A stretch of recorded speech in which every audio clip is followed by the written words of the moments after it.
Akhirnya ngelamar meneh, sowan meneh karo sesepuh niki pripun ngeten.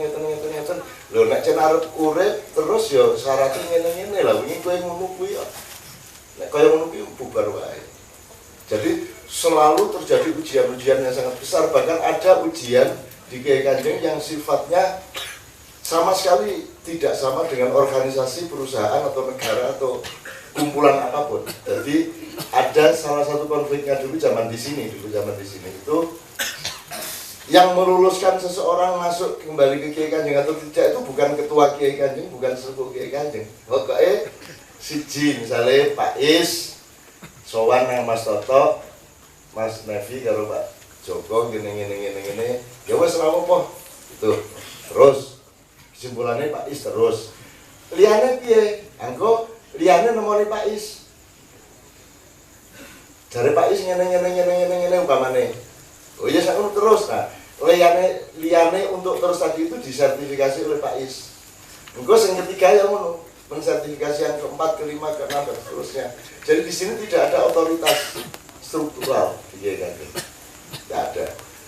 Tidak ada pemecatan, tidak ada perekrutan. Hanya satu orang yang ke Kiai Kanjeng itu benar-benar melamar, tetapi karena orangnya memang sangat indah dan sangat tinggi derajat keindahannya, maka tenang jam koyo ngelamar nggawa map kae karo kaset. Yono siji. Ya, tapi karena memang istimewa, dan itu melamari kan kepada orang yang sama-sama istimewa, yaitu ke Pak Nevi.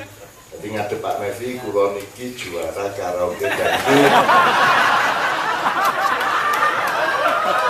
Akhirnya diloloskan, oke. Dan sebagainya. Saya kira kalau Joni kita eksplor sangat banyak ya, detail-detail. Tapi sebelum nanti kita dialog sama Kiai Kanjeng, sekarang saya ke Mas Zainul sama Juli, agak kesini Juli. Zainul mungkin bisa menceritakan, karena Zainul ketemu Doni itu kan mustahil di dalam dunia musik Indonesia. Ya toh? Mustahil. Ya budayanya, ya backgroundnya, estetikanya, nggak mungkin ketemu di Indonesia. Nggak mungkin. Dan tolong juga diingat bahwa di belakang ini juga banyak sekali yang tidak mungkin. Saryanto karo orang Mas Gianto karo Mas Saryanto ketemu blotong itu juga tidak mungkin secara musikal. Karena ini pandai besi yang bikin gamelan ini urusannya karawitan paling pol campur sari. Padahal Pak Blotong itu akademisi musik klasik barat S2 dengan kemampuan musikal modern yang ora mungkin tepung karo pandai besi ini serang orang cetok. Kisi Adit wi orang jazz ketemu imam ini serama jazz ketemu imam ketemu dangdut. Jadi teman-teman sekalian, kalau Anda menciptakan Indonesia di masa akan datang dengan metode dan budaya bebrayan kayak Kanjeng itu, itulah Indonesia yang sebenarnya. Menurut gatok kabeh. Dan saya tanya, apakah ada kesulitan musikal untuk gatok kayak kabeh kuwi? Orangnya kabeh kuwi. Tapi kuncinya dalam tanda petik Qurannya Kiai Kanjeng itu ya ini gamelannya. Disinilah kunci di mana seluruhnya bisa dipertemukan, karena gamelannya ini bunyi Jawa tapi notasinya notasi universal. Nah, di situ maka semua bisa masuk. Wis sing luwih cilaka meneh janjane iki Islamianto iki ora ming santri, ora ming wong alim banget. Jor ketemu Bayu coba. Wis ora iso dibayangke to sing siji celudak cangkeme kaya ngono. Juru hina ya. Rono main musik salah siji ning garap dan ngono kae dikerjain aduh. Kok iso ketemu Islamianto itu kan juga luar biasa. Jadi Mas Islamianto saya mohon juga tolong aktif. Ini bisa belajar mama, gue semua pokoknya ke depan. Oke, sekarang tolong Zainul bercerita. Cerita lugu aja tentang semua tadi itu. Riwayat Zainul cukup lama. Dia dulu Zainul baru kemudian Sudrun ya, Sudrun ya. Oh Sudrun baru saya, oke, monggo ngono. Terima kasih matur nuwun. Assalamualaikum warahmatullahi wabarakatuh. Tentu saya tidak sebanyak Mas Doni. Saya menggarisbawahi hampir sama dengan Mas Doni. Saya itu lihat Kiai Kanjeng awalnya juga di TV. Jadi saya pernah lihat takbir akbar di TV, mungkin waktu itu yang ada Pak Harto itu, dan saya lihat di TV loh, ini musik gamelan campur dengan musik yang lainnya, vokalnya Cak Nun sendiri takbir akbar itu sangat indah sekali. Kok enak loh, kapan bisa ketemu dalam hati saya gitu. Nah suatu saat ya saya ikut ngaji Padang Bulan, pokoknya Padang Bulan teko, nek dikongkon ngewangi, nek ora ya tadi jamaah gitu aja, terus menerus. Akhirnya nggak tahu Cak Nun tuh bilang gini, iki arep rekaman zaman wis akhir waktu itu. Ya apa nek arek iki tak jak rekaman zaman wis akhir. Warna wis suwe ngewan Padang Bulan, jamaah setuju apa tidak? Ya pasti jamaah bilang setuju, tidak mungkin tidak gitu ya. Pasti setuju lah, nggak mungkin enggak gitu. Akhirnya saya kira guyon, Cak Nun guyon saja lah gitu. Ternyata betul, habis pengajian Padang Bulan itu saya di belakang dibilang wis meni berangkatan Jakarta iki karo Cak Yus naik sepur. Terus saya kaget, persiapannya apa? Saya nggak punya persiapan apapun. Akhirnya terpaksa malam itu teman-teman saya yang saya ajak ngaji Padang Bulan urunan ono sing 2.000, ono 10.000 dikumpulkan menjadi 43.000. 43.000.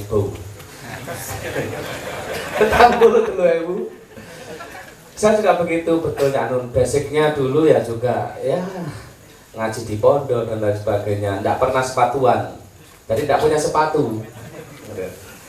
Nah, karena teman-teman saya, wah kamu meniki nang Jakarta, aku punya sepatuan, saya nggak punya sepatu, dikasih sepatu sama teman saya. Sepatu dikasih, gue urunan 43.000. Alhamdulillah. Ternyata pagi saya ke Surabaya naik sepur sama Cak Yu sampailah di Jakarta. Saya belum pernah ketemu sama teman-teman Kiai Kanjeng, belas tidak pernah ketemu. Itu loh, tahunya di TV tadi, ketemu belum. Lah, saya ingat sekali di Jakarta turun, dijemput Mas Hilman, naik sedannya Mas Hilman. Saya tidak pernah naik sedan waktu itu. Wah, numpak sedan kok enak, ambune AC-ne kok sip ngene. Meng ambune AC wis seneng gitu loh. Masya Allah. Enggak pernah bayangkan sedannya, wong ambune AC baru kenal gitu loh. Aduh itu ya kira-kira tuh ya, ambil pertengahan 9, ya mau 98 pertengahan lah. Itu kemudian diajak naik sedan langsung menuju lokasi acara. Itu pertama kali ketemu sama Kiai Kanjeng.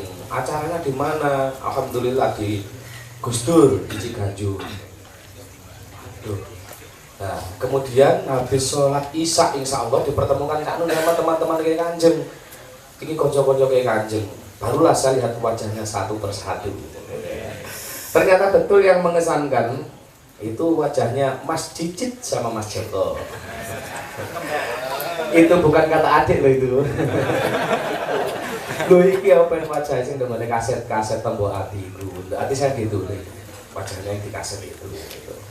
Kemudian Cak Nun bilang, "Awakmu kok iso amune sing yang itu, assalatu wassalamu alaik." Saya jawab, insya Allah bisa Cak, karena itu saya dengarkan dan saya suka. Padahal ketemu sama Kiai Kanjeng baru malam itu, musiknya juga belum pernah ketemu. Akhirnya pentas naik panggung, pertama yang keluar adalah pambuko itu, namanya pambuko. Ketika string mulai bunyi, gamelan mulai bunyi, di hati saya itu cuman satu, oh iya ini kayak kaset itu. Oh, belum pernah latihan ketemu saja belum. iya kayak di kaset itu. Adi masuknya juga begitu. Taruh mana tak ditanya ke ban jreng baru asona gitu. Nah, ternyata betul tak dengarkan, wah persis di kaset ini. Kemudian jreng saya masuklah assalamualaikum. Ternyata malam itu ya alhamdulillah gak salah gitu aja. Betul. Dan dari situlah mulai banyak saya gali pengalaman bersama Ki Kanjeng Cak Nun terutama yang belum pernah saya alami sama sekali di dunia saya itu. Di contoh kecilnya tadi loh, mambu AC wis alhamdulillah gitu. Mungkin itu dan alhamdulillah sampai malam hari ini saya masih bisa dipertemukan lagi sama dulur-dulur Ki Kanjeng, Cak Nun dan panjenengan semuanya. Itu sampai kapan nggak tahu, mudah-mudahan ya Gusti Allah itu mempertemukan selamanya dan menjadi berkah bagi semuanya. Itu matur nuwun. Mungkin ini dulu ya. Gitu, karena saya kenal Zainul tidak hanya sebagai anggota Ki Kanjeng, tapi saya itu sayang betul sama Zainul dan kagum luar biasa kepada suaranya, sehingga saya membayangkan suaranya sudah di surga, wongi jadi. Wongi jadi tahan karo malaikat jadi ngarep lawan. Saya suaramu Tapi ini luar biasa. Saya itu merasa selalu punya hutang kepada Zainul pun saya selalu merasa punya hutang karena ketika kami pentas keliling di Mesir, Zainul belum ikut atau pas gimana cerita. Pas Zainul off. Padahal rombongan kita ke Mesir itu 27 orang. Dan Zainul, saya betul-betul sangat ingin, ketika itu kita sudah merencanakan sama Syekh Nur Somad untuk membawa Ki Kanjeng Zainul ke Mesir, terus jalan darat ke Libya. Tapi keburu ada Arab Spring, Gaddafi dibunuh dan sebagainya itu, sehingga belum tercapai sampai sekarang. Yang sekarang saya itu ingin Allah mengabulkan itu menghibur Ki Kanjeng ke ke negara-negara bekas Uni Soviet. Saya ingin mengajak mereka ke Moskow, saya ingin mengajak mereka ke Uzbekistan, ke Kazakhstan dan sebagainya seperti itu. Sementara yang Zainul juga agak, menurut saya kan jenenge arek desa, arek trawulan. Bahasanya sampai saiki yo gak berubah-berubah. Nek wis ngomong banter yo bau wanter. Tapi Zainul iki ya Allah. Kalau keluar negeri kemana aja Zainul yang sudah diikutin? Pertama kaitan itu ya. Itu ya ke Australia itu. Nah, Australia itu sebagai hadiah, kata Cak Nun itu sebagai hadiah untuk saya. Karena sebelum ke Australia itu kan saya sempat off dari Ki Kanjeng untuk bisa merasakan itu. Di sisi lain saya pernah sama Haddad itu sampai 1 tahun 3 bulan dulu jadi. Nah di situ saya terikat kontrak sehingga suka oleh karo sopo-sopo, pokoknya karo aku kuduan. Sehingga 1 tahun 3 bulan itu saya lepas dari Ki Kanjeng dan ternyata alhamdulillah. Nah ini mencukupi Mas Doni, betul-betul manajemennya memang beda. Ketika di manajemen Cita Rasul dan yang saya rasakan 1 tahun 3 bulan itu ternyata tidak sama dengan Ki Kanjeng gitu loh. Jadi cara Jawa ini ngipi kepingin oleh apa itu doke petik belora jebul ya tidak dapat itu dan tidak dapat semuanya. Nah, bahkan album yang keluar saja itu ada suara saya, tidak ada nama saya, apalagi gambar saya.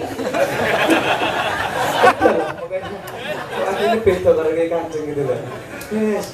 Dah nanti kalau diomongkan terlalu banyak itu loh.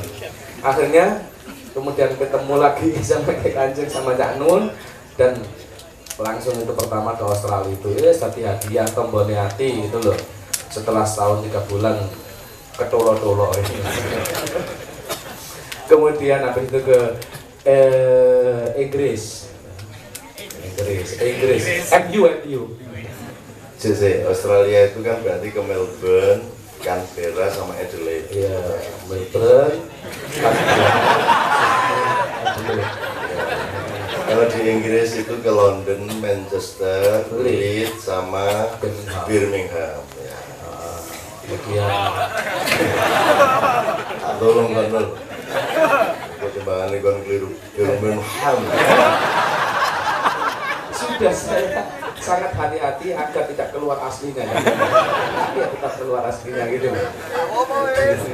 Ke Maroko itu, ke Dubai, Abu Dhabi,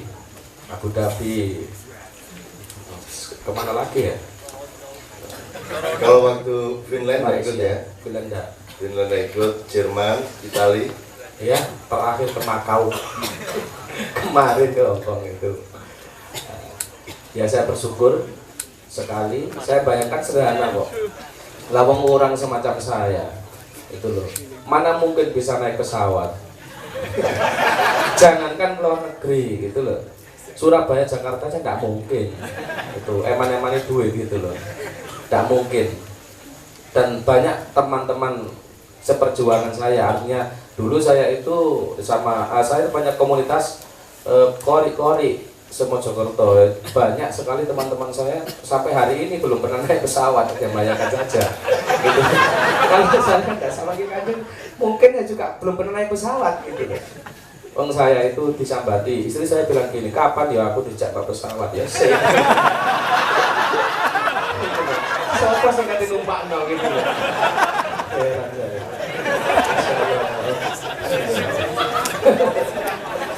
Dan alhamdulillah itu loh. Apalagi ke luar negeri, dan saya bersyukur sekali itu umroh itu Cak Nun, matur nuwun, terima kasih gitu loh. Bisa umroh bareng-bareng sama Kiai Kanjeng semuanya.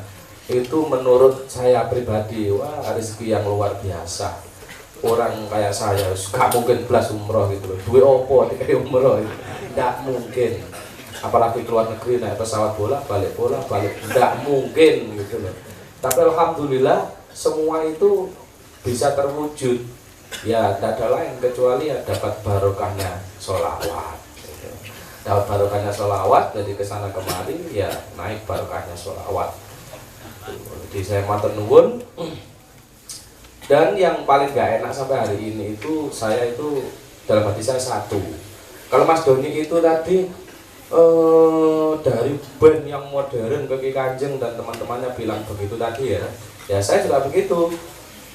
Saya itu teman-teman saya, komunitas saya itu Jamiatul Qura wal Hufat di Kabupaten Mojokerto. Itu loh. Lah, kok saya itu ikut-ikut musik menurut teman-teman saya sampai hari ini saya itu termasuk orang yang murtad. Keluar dari dunia Quran menuju dunia nyanyi-nyanyian katanya begitu. Yang sampai hari ini juga mereka bertahan bahwa yang saya lakukan itu adalah bid'ah. Itu loh. Terus bid'ah gak oleh ngono iku. Pokoke wis gak oleh musik, nyanyi lagu ya terbangan tok. Tapi ya tak pikir terbang itu kok gak musik gitu loh. Heran saya. Tapi ya wis lah ngalah sak karepmu gitu loh. Yang penting saya melakukan semuanya ini ya tidak salah, tidak dosa, ya jelas ada barokahnya yang sudah saya rasakan ya saya lakukan gitu aja. Jadi di dunia konco-konco qiraah itu tilawatil Quran, orang-orang yang komunitasnya itu pelaku pembaca Quran, apa yang saya lakukan ini menurut mereka juga tidak baik. Itu karena cara berpikir dan cara pandang mereka. Tapi ya tak barno ae yang kenyataannya aku ngomong ngono ya gak tau nang wonten mulu.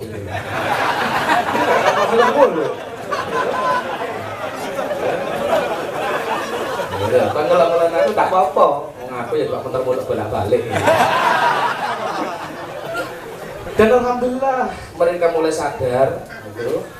Kemarin tanggal 26, 27, 28 itu ada MTQ Musabaqah Tilawatul Quran Jawa Timur bertempat di Situbondo.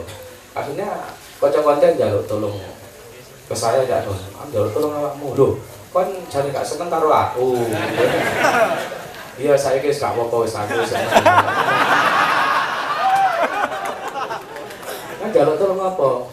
Ngene lho, kanca-kanca iki kadang MTQ yang Situbondo, kan montore, ati sila nang montormu.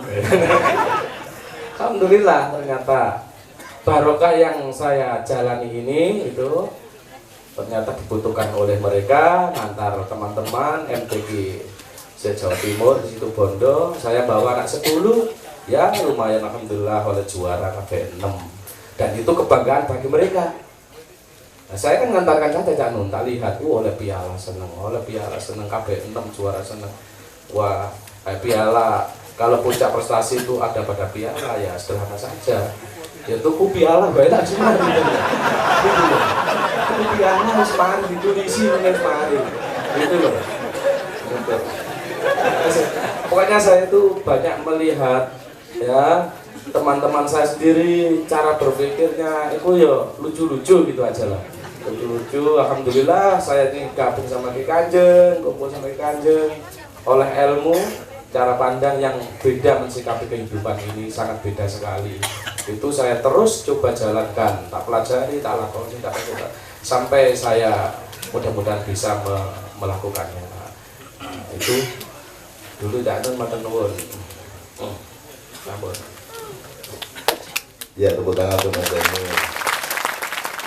Saya kira di kesempatan-kesempatan berikutnya nanti kita masih banyak bisa menggali dimensi pengalamannya Zainul, dan itu bisa kita tarik garis ke kehidupan kita masing-masing, karena setiap orang itu berkaca tawasau bil haqqi wa tawasau bis sabr. Ini sebenarnya sudah siap nih Mas Sabrang, Pak Edot, Dr. Edi, Pak Cuk, kemudian empu kita Pak Toto Brojo Diningrat. Tapi saya mohon izin beberapa saat untuk menuntaskan ungkapan dari para vokalis Kiai Kanjeng. Nanti besok yang akan datang mungkin kita akan mewawancarai yang belakang ya, para player. Kiseng nom-nom se, saya kira njaluk Mas Yuli, Mbak Yuli se. Please, Mbak Yuli ini Jombang, di desamu aslinya? Tejo, rabi oleh arek desaku Menturo, saiki bojone dadi kepala dusun, dadi ibu kasun. Ya, cerita Yul apa anane, bismillah, ini termasuk ada lagi Mbak Nia, lebih senior daripada Mbak Yuli ya, tapi Mbak Nia belum bisa ke sini. Nah, Mbak Yuli ini menurut saya juga luar biasa, apa namanya, dari sudut kemampuan vokalnya maupun dari kepribadiannya dan kedewasaannya, ketentraman hatinya kepada teman-teman sangat luar biasa. Monggo Mbak Yuli diceritakan.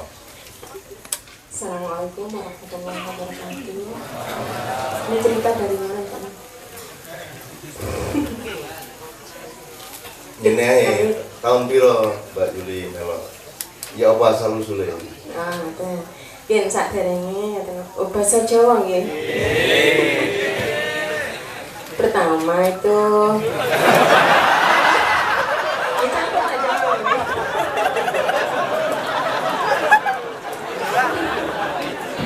Nggih basa, nggih bahasa Indonesia, nggih halus, nggih kasar ngoten nggih. Ini dulu saya sebelumnya itu bukan apa itu penyanyi selawat atau gimana gitu. Pertama itu Kiroah, itu sempat ketemu Mas Yinul ya. Mas Yinul wakil dari SMA, saya SMP itu terus ketemu di Jombang itu. Lomba wakil dari sekolah masing-masing itu. Pertama saya kenal Mas Yinul, Terus juga saya juga seneng nyanyi dangdut, ya. Seneng nyanyi dangdut. Pada waktu itu apa itu yang lagi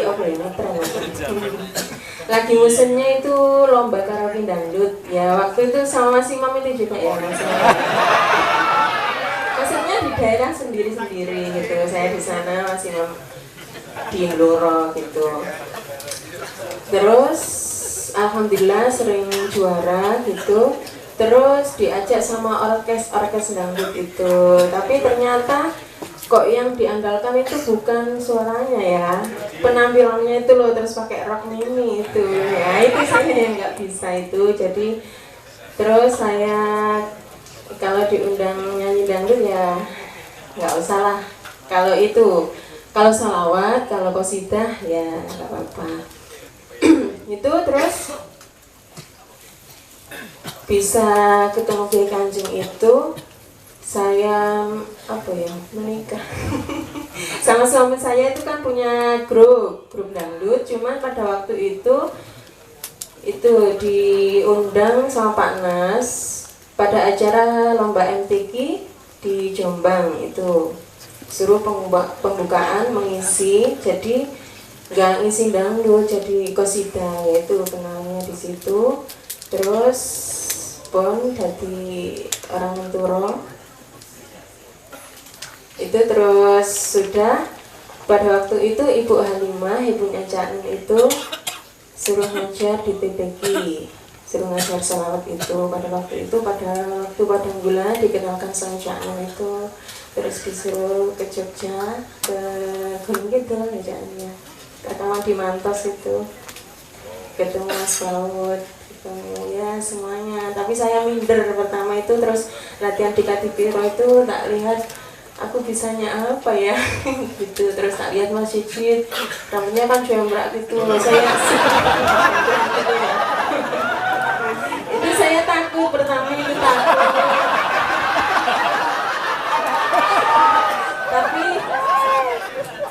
Tapi kalau udah kenal ternyata orangnya baik ya. Berarti penampilan itu belum tentu ya mewakili semuanya itu ya. Terus ternyata ikut Kiai Kanjeng itu beda, memang beda. Kalau dulu itu kan diundang qasidah, itu cuman habis acara ya udah disangoni ya mulai, nggak ada perasaan apa-apa gitu loh. Kalau di sini itu ya ada persaudaraan, ada ilmunya, ada pokoknya banyak lah, nggak bisa diungkapkan ya, kayak itu yang diukur Mas Inul atau Mas Doni tadi ya. Ya itu. Terus apa lagi? Ya pokoknya banyak berkah lah ya, bisa bersaudara sama Cepat, sama Tanggulan, sama semuanya. Cuman karena saya perempuan, nggak kayak laki-laki terbatas. Kalau saya kan ada tanggung jawab buat ngurus anak-anak, waktu hamil kadang kan masa hamil 9 bulan masa masih ikut lah, harus berhenti, harus itu. Ya itu maksudnya nggak kayak laki-laki. Sebenarnya kalau saya laki-laki itu pengen kalau ada acara ikut terus itu, cuman ya itu harus bagi waktu ya. Pun teman belanja teduh itu jadi ya. Pak Asun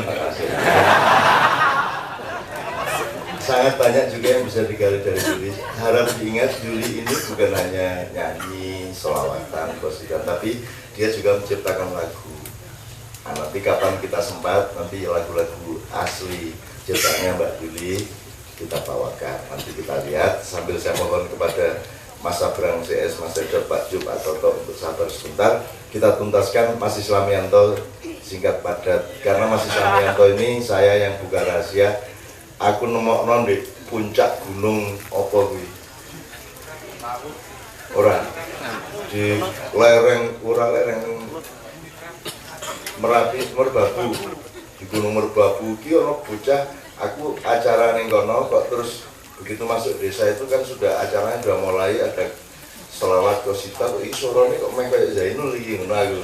Sopo iki gitu. Akhirnya selesai acara tak panggil, terus tak suruh gabung ke Kiai Kanjeng dan seterusnya. Yang pasti saya nggak akan cerita banyak, persis yang dialami Mas Zainul tadi, semua yang terjadi pada diri saya ketika bergabung ke Kiai Kanjeng tahun 98 ya, persis tahun 98 ya, tiba-tiba saya disuruh jalan tanpa latihan, tanpa apa-apa, langsung kudu ke Jakarta, tidak modal kan. Dan saya juga bingung di sana ketemu wong gondrong-gondrong, aneh-aneh. Tapi saya bersyukur sama Allah.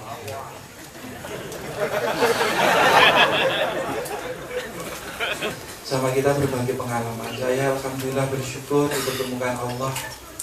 Mungkin kalau saya tidak ketemu sama Mbah Nun, sama teman-teman Kiai Kanjeng, ora iso kaya ngene iki saiki. Mungkin saja nggak bisa seperti ini. Tapi saya bersyukur banyak ilmu Mbah Nun yang saya serap di Kiai Kanjeng. Saya niat dari rumah kula arep golek ilmu nang Jogja. Dan ketika terakhir, Yus ketemu macam-macam, ketemu sing aneh-aneh. Dari pergaulan sama konco-konco sing alhamdulillah, ini guru saya Mas Zainul, ini guru saya luar biasa. Jadi guruku, alhamdulillah Mbah Nun yang memberikan ilmu luar biasa. Matur nuwun Mbah Nun. Sama kula nun sewu pertama kali kaget. Tahun berapa itu selepas pulang dari Jerman kayaknya. Itu kemudian kita tampil di Jakarta, ngerti Mas Pirsa Mas Toto niku. Kula niku ya bingung saat itu. Kula pikir Pak Toto riyen niku kiai ampuh ngoten lho.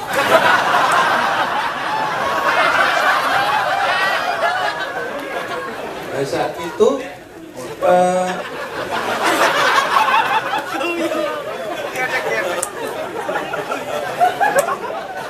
jadi saat itu selepas pentas di satu tempat itu, kemudian kok dikabari ada lelayu, ada berita teman meninggal yang dari Jerman, kemudian dari sana masih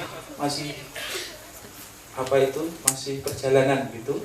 Kemudian kita nyempatkan diri untuk takziah ke situ, sekalian Mas Totok bilang sama saya, Gus, ini saiki kudu awake dhewe nyolat ke jenazah. Oh nggih, siap.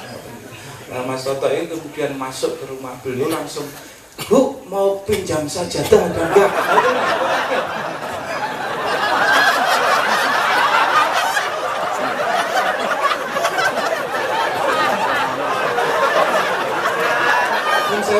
Mungkin benar-benar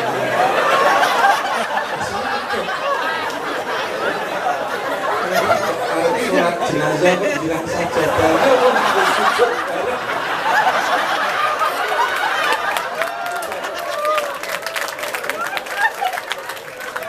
Jadi pengalaman luar biasa. Yang kedua saya juga menemukan pengalaman aneh, tapi saya bersyukur itu ilmu. Hari itu persis hari Jumat, kita tampil pagi, kemudian kita selepas mau pulang, kita mampir dulu ke apartemen dulu ya, yang perintah Mbah Nun. Engko sholat jamaah. Oke. Berarti Jumatan ya? Nggih, gak apa-apa, wong sithik gak apa-apa, yang penting kabeh kok kelat. Akhiripun nyuwun sewu ingkang kedapuk kapurih dadi khotib panjenenganipun Bapak Nevi Widianto. Saderengipun ngletik kula, Gus, aku diwarai awale.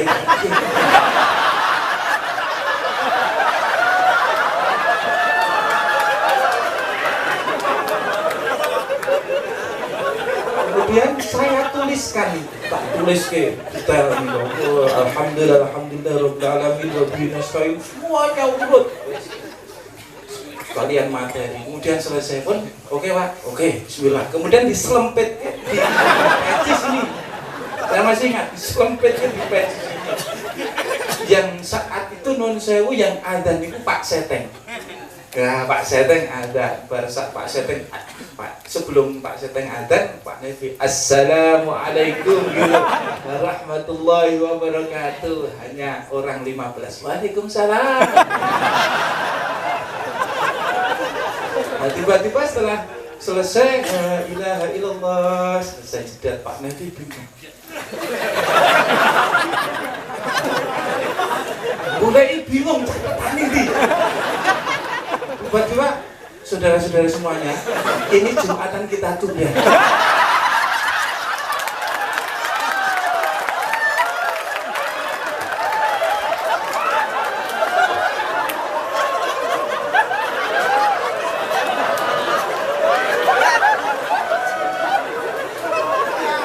Jadi gitu, ini Jumatan kita tunda, break dulu.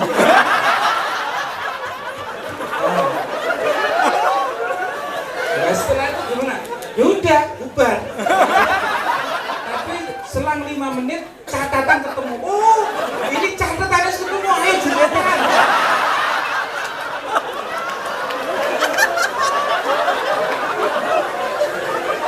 Jadi saya menemukan ilmu luar biasa. Ya, terakhir kira-kira setengah tahun yang lalu Bandung, saya ngobrol-ngobrol sama Pak Joko, sama Pak Nevi juga. Jebule kayak ini kita urip. saya mengalami Kiai Kanjeng itu adalah teman-teman Mbah Nun dan semuanya itu insya Allah ikhlas kabeh. Ikhlas. Mudah-mudahan teman-teman juga mendapatkan keikhlasan. Sampai saya menimbulkan simpul gini, Mbah Nun. Anda tahu pohon kelapa? Tinggi ya? Tinggi. Andai kata si pemilik kelapa itu pengen memetik kelapa, pastilah dia naik gitu pohon itu. Kemudian pernah terjadi nggak kelapa diambil gini, kemudian dia dipotong sambil turun? Pernah? Ataukah kelapa itu dijatuhkan? Dijatuhkan. Ibarat itu kan doni nek dijiglok ki lara kan? Lara. Nanti kalau hitung sakitnya. Ini saya hanya pengen matur Kiai Kanjeng itu seperti apa? Sakit. Setelah itu non sewu si pemilik kelapa turun, kemudian nggak sempat ngambil, paling ngambil dengan arit cek di badan. Ibarat sirah di badak ya orang. Sakitnya itu di sini. Oh, iya. Sakit. Untuk mendapatkan santan sudah cukup itu? Belum. Diapakan? Disumbat, sakit lagi. Setelah sakit sudah dapat? Belum. Diapakan? Dikepruk. Sakit yang keempat. Sudah dapat? Belum. Dicukil. Setelah dicukil, baru dikupas, kemudian diparut. Setelah diparut, diperes, masih sakit. Betul. Setelah diperes, dapatlah santan. Kemudian santan digodok. Tahu ya? Setelah digodok, dicemplungi pisang. Jadi apa? Kolak. Kolak apa? Pernah tersebut kolak santan. Itulah ikhlas. Insya Allah dia akan mengalami.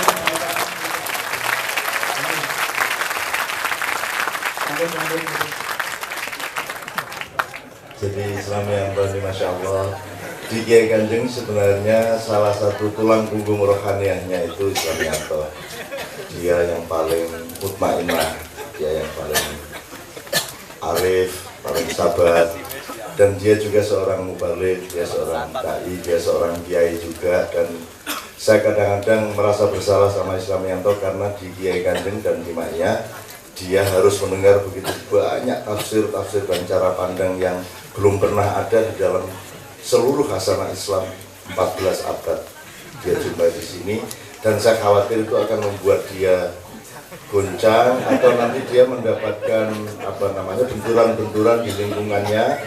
Tapi saya selalu monitor ke dia, dan alhamdulillah Islamianto bisa mengelaborasi itu dengan irama dan dosis yang sangat berhati-hati sehingga semuanya alhamdulillah menjadi manfaat. Ya. Oke, sekarang karena kita masih ditunggu oleh puncak dari diskusi kita, saya ingin memuncaki sesi ini dengan Mas Imam Batawi. Saya persilakan.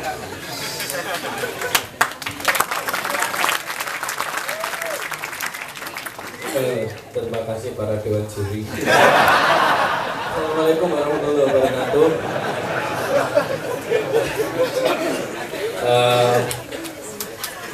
Nggak panjang-panjang, karena kalau panjang bisa sampai pagi ya. Cukup pendek aja, kronologis saja. Di Kiai Kanjeng ini bagi saya adalah ini jawaban dari seluruh perjalanan saya. Artinya begini, zaman dulu itu saya nggak bisa lepas dari nyanyi. Zaman kecil seneng nyanyi, SMP seneng nyanyi, tapi suaranya masih lempeng-lempeng gitu. Sebelum saya cerita masuknya ke Kanjeng, itu saya perlu setback ke belakang. Saya merasa berterima kasih kepada bapak saya yang zaman kecil dulu memaksa saya untuk belajar qiraah. Jadi dulu saya nggak suka belajar qiraah, tapi dipaksa. Sampai berangkat itu dipaksa-paksa sampai main nangis. Dipaksa sama kakak saya.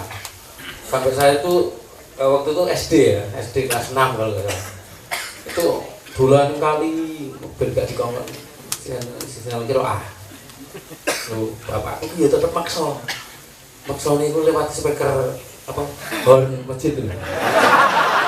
Ora iso mlayu kok. Mun mulai ya di kono. Imam mulai. Saya masih ingat kata-katanya. Jadi suaranya seperti itu. Imam mulai, melu kakak. Jadi apa aku mangkel. Sak kampung ngerti. Arep dolanan ning perengan wae ra mulai. Dino Rebo nek gak salah. Iya kan jawab takon Gusti Allah bener. Salih. Nah, dengan belajar qiraah lama-lama saya kayaknya ada peningkatan sedikit-sedikit itu. Oh, lah orang ngerti ku Gusti Allah ya. Terus setelah SMP lama-lama saya malah meninggalkan qiraah. Jadi malah senengnya itu dangdutan. Begitu SMA, iya Pak, kursus qiraah lagi. Ya cuma 2 bulan, bertahan 2 bulan. Jadi nggak bisa lama, nggak. Jadi qiraahnya itu cuma kulit-kulitnya aja. Terus lama-lama qiraah saya itu malah qiraah dangdut. Jadi tengok-tengoknya agak-agak dangdut gitu loh. Terus kuliah, selama kuliah saya punya pekerjaan tetap, yakni mengikuti lomba karaoke. Ya di Tegal, di Semarang, di mana saja pokoknya hobinya itu lomba karaoke. Sama teman-teman gitu ya. Sampai padahal itu ada mid semester tak lewatin bolos. Sehingga ora apa-apa, ora lulus yo. Tahun ngarep iki ono pelajaran iki. Demi itu tadi aku masuk semifinal. Berarti bolos wae mid semester ya. Sampai tak bilang begitu dan tapi saya juga kadang-kadang juga mikir arep tinggo apa piala lagi. Jadi di dalam batin itu ada kegelisahan yang suatu saat itu dijawab oleh Tuhan, gitu. Kegelisahan saya. Aku tuh senang nyanyi, tapi kalau di alam nyata, di kenyataan lapangan itu selain ning lomba ya ora ono sing jenenge nyanyi dikeploki, tepuk tangan, aplaus, diapresiasi secara enak itu loh. Enggak susah. Oh sing nyanyi kan yo itu aku lanang jadi ora pati sip lah. Akhirnya saya juga galau. Jadi trofi itu tak kumpulin di rumah, tak dalem di kamar, tak delek nol, tak tinggal apa ini. Jadi antara bangga dan sedih gitu. Tapi nggak tahu ya kenapa bapak saya kok ya bijak juga. Dia dari lemari ditoto api. Ditoto api doni ngerti kan ya. Gue hitung kira gitu. Ojo oke. Nah, kemudian piagam gitu tak gopo. Kita kan kubur yora kan. Jadi saya nggak bisa memadukan antara seni dan agama. Wah, aku ki gelisah, aku ki IAIN. Kok malah kudune kan lomba qiraah, lagi lomba karaoke dan kan nggak ada hubungannya. Terus kemana? Saya memang ngefan Rhoma Irama sih. Iya, lagunya itu memang Masya Allah saat itu. Tapi saya pun juga gelisah. Rhoma nyanyi penontonnya ya udah juga. Berarti di mana musik yang penontonnya itu enak itu di mana? Saya belum ketemu saat itu. Dan akhirnya ya di sini nih. Tapi nanti dulu. Nah, akhirnya saya setelah lulus, saya kan jurusan peradilan agama tuh. Palu yang duduk tuh. Tung. Nah, akhirnya di sini tung. Nah, akhirnya sama-sama Palu. Saya jurusan peradilan agama. Ya ikut-ikut PNS lah. Ngono orang melu daftar apa? PNS mah dikira sombong. Ya mah aku melu daftar PNS mah, yo melu lah orang berani sombong. Ya aku melu. Ora ketompo ora opo. Gue nyenengno administrasi ya, nyenengno petugas-tugas kuwi. Terus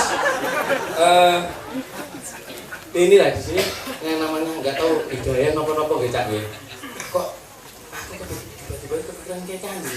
Datanya dari mana sampai sekarang saya nggak tahu. Waktu itu kan saya ikut lomba di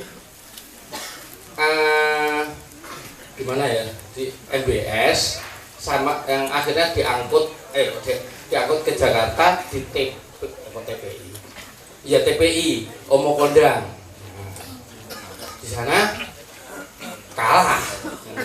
karena ya itu tadi lanang musuh itu sistem gugur itu tak beda mesti sing menang itu tok dan ternyata benar saya pulang dengan ya galau saat itu tapi di sana selama di Jakarta saya gelisah enak nyanyi cari itu enak saya bukan ini yang saya cari gitu akhirnya ya tiba-tiba kepikiran kayak Kanjeng itu kita musik komplit agomone terus tapi juga nggak tahu kalau nggak itu bisa bahkan lebih dari yang saya bayangkan itu oh iya lah selawat-selawatan terus macam-macam ya penting aku nyalurke tapi juga agama tetap kepegang itu kayak anjing itu dan oke. Terus sampai Jogja akhirnya saya mencari alamatnya rumahnya beliau Cak Nun. Saya tanya orang di Jogja. Nah, ini yang teman-teman mungkin belum tahu, saya bocorkan aja lah. Saya waktu itu kan naiknya ontel tekan Kadipiro berdasarkan petunjuk. Oh itu Iku saya sudah buat rekaman kaset.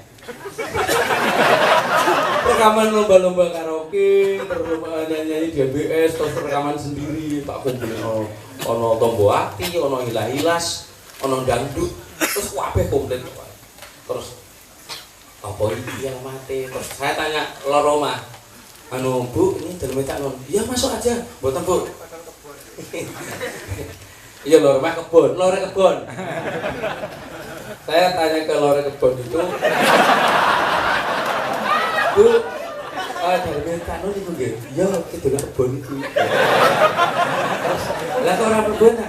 Mboten namung kepengin anu tok. Kepengin ngeruh tok, kula tulis. Amplopnya mboten kula lebokke.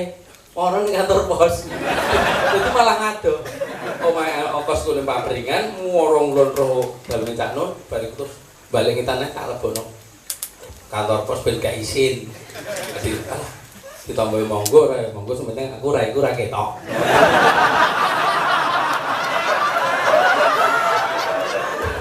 Alhamdulillah akhirnya saya diterima gitu. Itu pun juga enggak moro-moro sama Pak Joko itu. Sampai akhirnya acara di Blora malah gitu. Saya nonton. Saya juga mati lampu ya. Terus saya bergetar itu mendengar sitene Nabi. Aku nih ya Allah. Ya wis nek aku sido ae lah. Setelah ngirim itu saya ragu-ragu gitu. Habis acara saya ketemu Pak Joko toh. Nanti mungkin mau ini kok. Oh gini Mas. Lagu pertama itu lagunya Mas Zainul. Mas Zainul itu jadi manten. Untung jadi manten. Jadi saya dapat lagunya gitu. Karena bolos lagunya saya pakai. Terus acara pertama itu di Jakarta di Gedung Pewayangan tanggal 8 Juli tahun 2000. Jadi saya ingat tanggalnya. Lagu Rindu Wajahmu, tapi yang keluar malah Ku Nanti. Jadi saya salah, intronya Rindu Wajahmu, keluarnya Ku Nanti. Saya habis keringetan. Saya biasa Mas, lombanya itu kadang lari, terus masuk. Tapi di situ saya nggak bisa. Bocer ya, bocer. Habis acara terus saya minta maaf sama teman, maaf saya lupa. Dan juga, ya suka pokok. Itu alhamdulillah gitu. Jadi di sini apa ya, banyak sebenarnya yang saya ungkap tapi banyak yang kelewatan, nggak apa-apa. Pokoknya saya senang sekali di sini. Antara seni dan agama iso dapat jadi satu secara apa ya, komprehensif gitu loh. Saya bisa nyanyi, penonton duduk, gitu, ada tepuk tangan, sehingga terasa sekali bahwa sebenarnya seni itu anugerah dari Allah, bukan sesuatu yang sekuler. Yang sebelumnya kan sekuler. Bahkan saya pernah debat orang loh, nyanyi itu haram, metik gitar ting dosa. Ya Allah, kayak setrum listrik loh, pedut musik setrum. Kok begitu matematisnya gitu loh. Saya juga ngomong, yo kalau seni itu haram, musik itu haram, seharusnya kamu minta maaf njalukno ngapura ibumu nang Gusti Allah. Lah kok iso? Lah kowe mbiyen ditimang-timang si mbokmu iku nganggo tembang lho. Tak kintung, ya. Itu kan musikal banget itu. Ada intonasi, ada pokoknya seni lah. Jadi orang nggak bisa lepas dari seni. Jadi sejak kecil itu coba nek kowe mbiyen ora dimong karo si mbokmu nganggo tembang-tembang kan akhirnya dari gitu. Nah, kayak tembang-tembang mungkin saya dari Tarsan orang dari mahasiswa. Saya ingat itu gitu loh. Akhirnya saya, oh iya, terus saya terus di kayak Kanjeng, alhamdulillah bisa ketemu saudara-saudara tanpa apa ya? Kalau di anu kan tanpa beban itu loh, sekat gitu loh. Jadi kabeh podo, asiknya di situ. Dan bisa nyanyi dengan aman gitu. Saya kan pernah nyanyi, padahal nyanyi saya itu apik loh.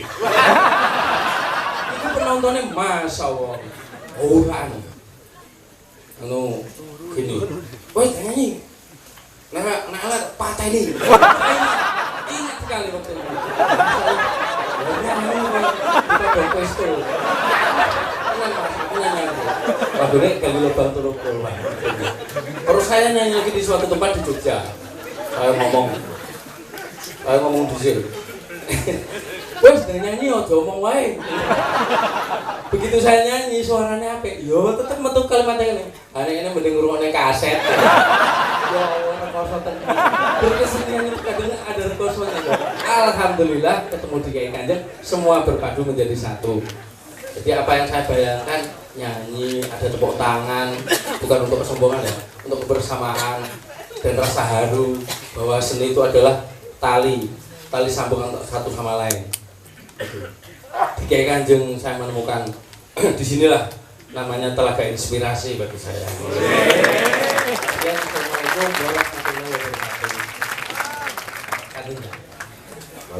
Masih banyak sekali yang bisa kita gali dari imam yang namanya malam hari ini. Kita resmikan Imam Tak Kintung.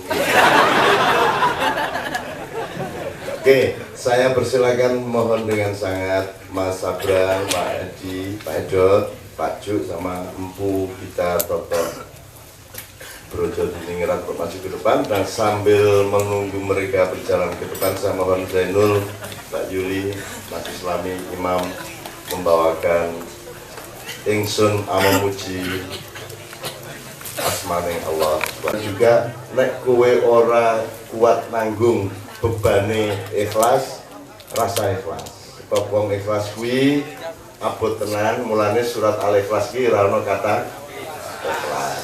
Sebab nek kowe ikhlas ki nek kowe ngomong kowe ikhlas dadi batal ikhlasmu.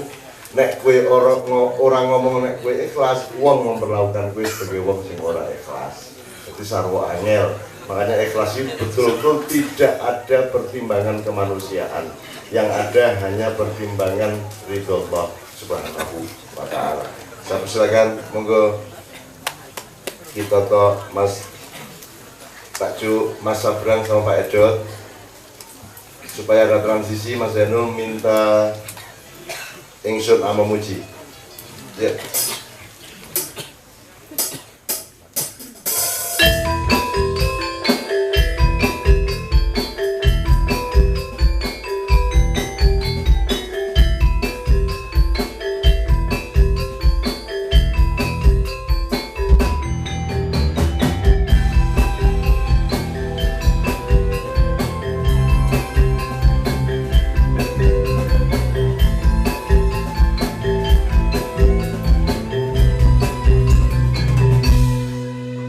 Ingsun memuji asmaning Allah kang welasing donya hasil akhirat sembah bekti kula nyuwun paring ridho kadhae dosa nyuwun pangapura.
bisa merokok dulu kecuali imam. Yang merokok pun tidak, dirokok pun apalagi. Ya, disensor.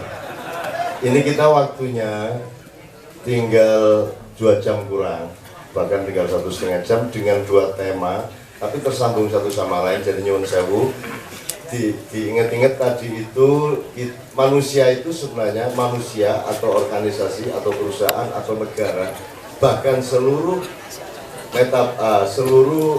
organisme kemanusiaan sedunia itu punya 3 lapis. Yang satu yang paling rendah lapis pacul, terus lapis pedang, terus lapis keris. Ini jangan melihat keris sebagai keris dulu, tapi melihat keris sebagai sebuah pemahaman kualitatif ya. Beliau nanti akan menjelaskan keris sing sak tenane ngene iki dengan segala sejarah, prosedur pembikinannya, persyaratannya, tirakate sampai turute. Beliau akan menjadi orang yang betul-betul menjadi acuan yang otentik untuk menjelaskan masalah itu. Nah, kalau kita paralelkan ke Sabrang sama Mas Haryanto sama Pak Edot, Anda kan sering mendengar Zainul suluk Muhammadun Basyarun laisa kal basyari bal huwa yakut bainal hajar, ya? Muhammad itu makhluk biasa, tapi dia bukan makhluk biasa. Dia adalah mutiara di tengah batu-batu, gitu. Nah, sekarang pokoknya siapa mutiara, siapa batu, jangan omong dulu. Yang penting adalah ada struktur, ada stratifikasi, ada kualifikasi,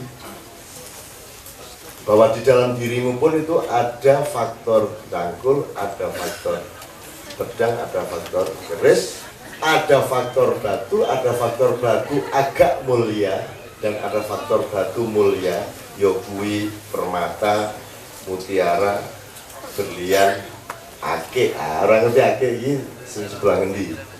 Tapi pokoknya seperti itu. Nah, Sabrang mungkin mengelaborasi bahwa pandangan hidup manusia modern itu sengaja atau tidak sengaja membuat manusia kehilangan kesadaran terhadap 3 kualitas itu. Sehingga kalau Anda bikin negara, nanti yang terpenting dalam urusan bernegara itu adalah peristiwa pemilu. Dan di dalam peristiwa pemilu itu yang disebut pelaksanaan demokrasi, itu batu atau mutiara sama saja. Pokoknya emas yo ongkone siji, punya hak suara 1, ya lah. Perak yo hak suaranya 1, kerikil yo 1, tai wedhus yo 1. Maka dalam demokrasi dimungkinkan kamu membuang dan menyepelekan mutiara atau yakut, dan kamu malah mendapat presiden tai wedhus. Itu kemungkinan di dalam demokrasi. Saya tidak menuduh siapa-siapa, meskipun Anda tahu di dalam pikiran Anda masing-masing. Ya, oke, pertama saya mau dengan sangat Ki Toto Brojodiningrat untuk menjelaskan ben kowe ngerti kasunyatane, tenanane dalam sejarah, karena beliau adalah orangnya dari wilayahnya benar-benar. Nah, monggo dipun kepiyake, tapi sebelumnya saya mohon Pak Cuk memberi pengantar mengenai beliau ini supaya teman-teman dan kami semua bisa lebih mengenali beliau. Assalamualaikum warahmatullahi wabarakatuh. Alhamdulillahirabbil alamin, wassalatu wassalamu ala asyrofil anbiya'i wal mursalin sayyidina Muhammadin wa ala alihi wasallam. Gini, saya kan mungkin sudah lama selalu cerita tentang ke depan itu seperti apa kelihatannya. Apakah dunia ini masih tetap seperti sekarang, hanya terbagi 1-2 kutub saja, atau banyak kutub? Kelihatannya akan terjadi banyak kutub. Akan muncul pemain-pemain baru, dan pemain-pemain barunya tidak hanya negara, tetapi aktor-aktor bukan negara akan sangat mempunyai pengaruh. pertanyaannya adalah kira-kira kita itu mau di mana? Nah, lalu ada jawaban yang mungkin masih setengah matang yang saya gagas jawabannya. Kita adalah, ya sudah, kita tetapkan sangkan paran kita sendiri, kita tentukan kita mau menjadi kutub yang baru tadi atau ngikut-ngikut saja kutub-kutub yang lama. Nah, dalam perjalanan seperti itulah saya tidak tahu bagaimana tiba-tiba 2 bulan yang lalu saya dikenalkan dengan Empu Toto Brojodiningrat ini. Lalu kita bicara, saya bicara seperti ini, simpel saja. Di dalam membuat keris kan perlu dipanaskan, saya bilang gitu. Apapun bahan bakarnya, panas yang diperoleh itu maksimum 800 derajat. Itu yang saya katakan sama beliau. Secara fisika, apapun bahan bakarnya. Kalau pakai teknologi seperti Krakatau steel dengan tekanan mungkin dapatlah 3000. Padahal untuk memanaskan besi seperti itu butuhnya kira-kira 3000 gitu. 3000 derajat Celcius. Pertanyaan saya sama beliau, di mana 2200-nya ini? Dari mana dapatnya?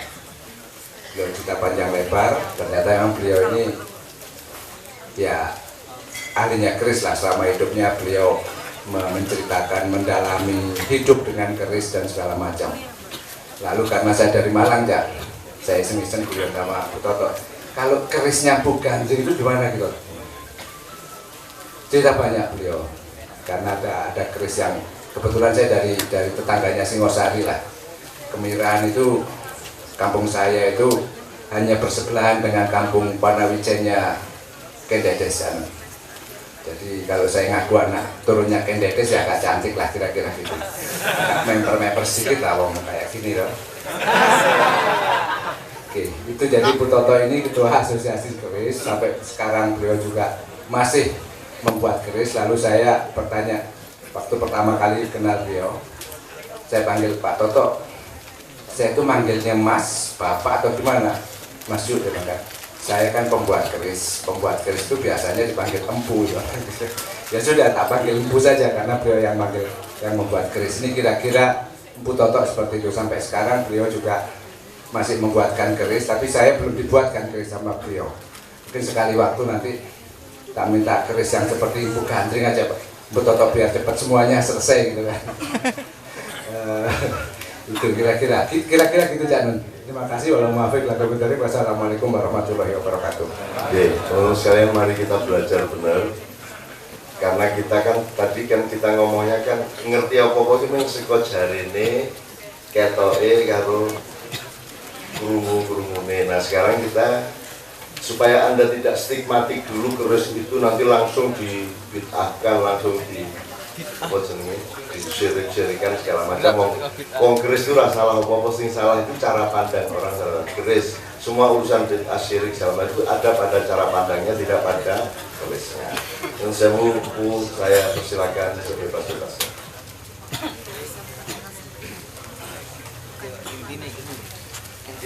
Yono Yuwono Sagung Dumadi Nugroho Niskala kawilujengan katentreman sing wilasaning Gusti ingkang Maha Nasa sumangga tinanggapan kalayan hamunjuk puja puji Hamimwono Yuwono pepadang rahayu wilujeng lestari dadosa pepayung hamayungono panjenengan sedaya lan kula sumrambahing sedayanipun. Kula nuwun para sami lenggah saderengipun kula lajengaken hanandharaken menggah punapa ingkang dipun wastani durung utawi keris langkung rumiyin sumangga panjenengan sedaya kula dherekaken semene sawetawis ndedonga sesarengan nut kapitadosan panjenengan sowan-sowan jinurung pangajap mugi ing dinten lan tanggal pinilih teteping pepanggihan menika saestu saged dados sarana miwah lantaran rumambating kautamen mahananika bagian jumbuh lan idam-idam manipun kalih. Panjenengan sedaya saged gayuh tataran gesang ingkang bagya mulya sinartan tentreming lair lan batos kawewaton udering kautaman. Wondene ndedonga sesarengan mangke panjenengan badhe kula dherekaken kanthi kabiwadha ungling pangkur gedhong kuning. Inguni yasan dalem Kanjeng Sunan Kalijaga nalika mejang empuk supa ingkang nedhen badhe hambabar keris Kanjeng Kyai Uwara utawi Kanjeng Kyai Sangkelat ingkang sampun kasanggit sawetawis sarwarga ingkang sinuwun Kanjeng susuhunan pakumpuna sedasa mugi hanyengga rahayu wilujeng dumateng panjenengan sedaya. Amin. Ingkang menika sumangga ndedonga sesarengan kawiwitan. Singgah kala singgah panesumingkah durka kala mingkir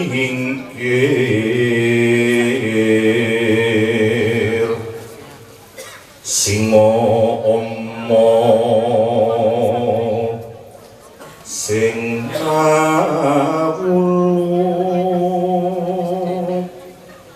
sing suku sing asirah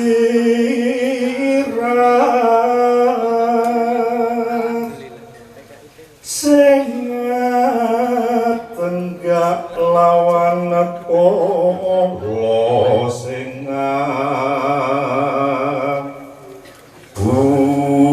buntut padha sira suminggah mulya mring asal neki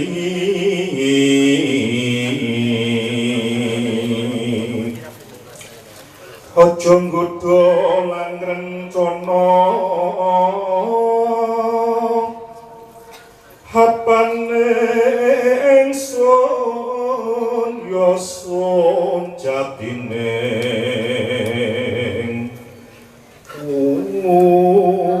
urip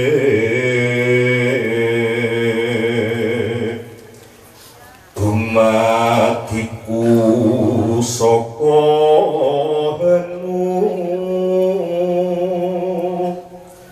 henang hening ngecipta sing sono ing tawang toang prajaku sinebut pura kencana bedeteng rajek wesi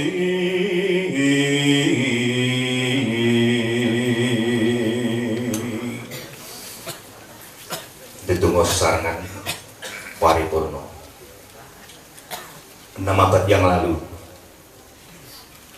nuju hari Respati atau hari Kamis Pupu Galingan Mahapatih Gajah Mada di Balairung dengan memegang keris Luk 3 dapur Jampung Mahakarya Empu Palandongan dengan pamor segoro muncar mengucapkan sumpah palapa lamun hus kalah ing Nuswantara ingsun hambukti palopo lamun hus kalah ring gurun ring Tanjung Pura ring Haru ring Pahang Dompo Bali Sunda Palembang Temasek samono ingsun hambukti palopo. 6 abad yang lalu keris begitu diagungkan, mempunyai makna yang liris dan unik, di mana ketika mengucapkan sumpah menyatukan Nuswantara memegang sebuah mahakarya Empu Kalandongan, yaitu keris dengan dapur, jangkung, dan pamor segoro muncar.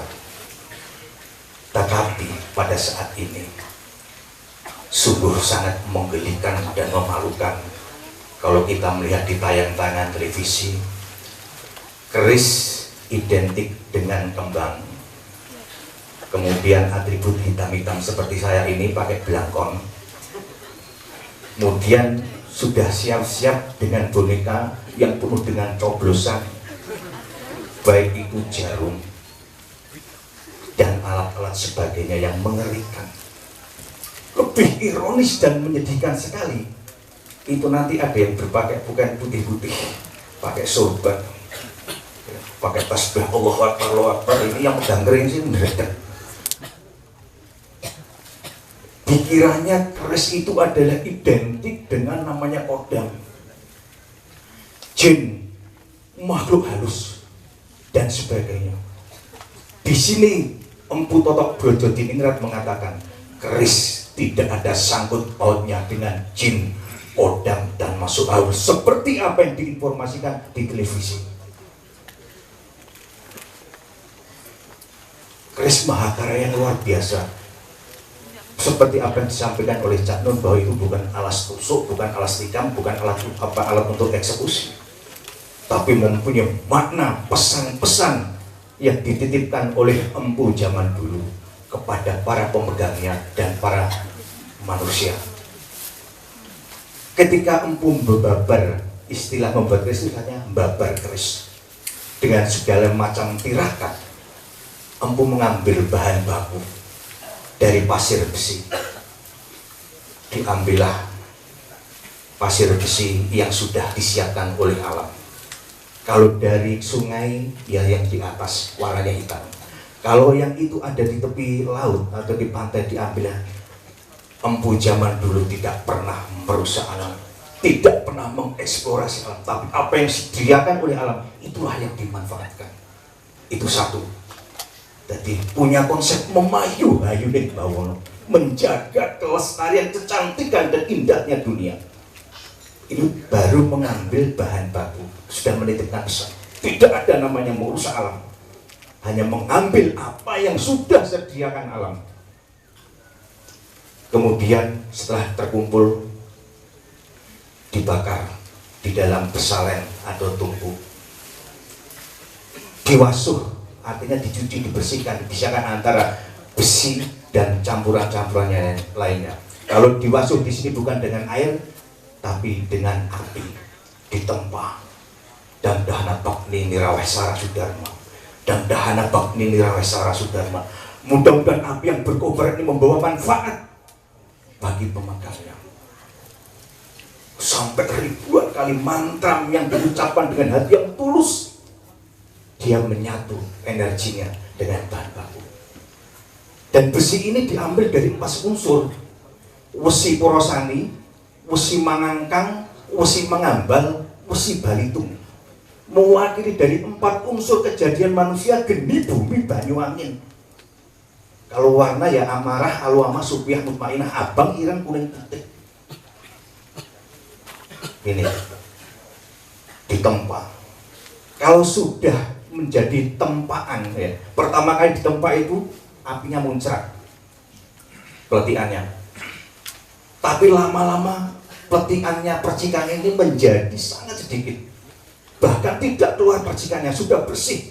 Ini namanya wesi tapisaning gebagan, wesi besi yang sudah bersih. Nah ini pesan, ini sindiran seorang empu kepada manusia. Besi yang model seperti ini, ya, ini kalau dibakar tidak mudah terbakar, ya. Tapi kalau sudah kobong, sudah terbakar, dia tidak mudah padam, dia tidak mudah anyep, tidak mudah adem.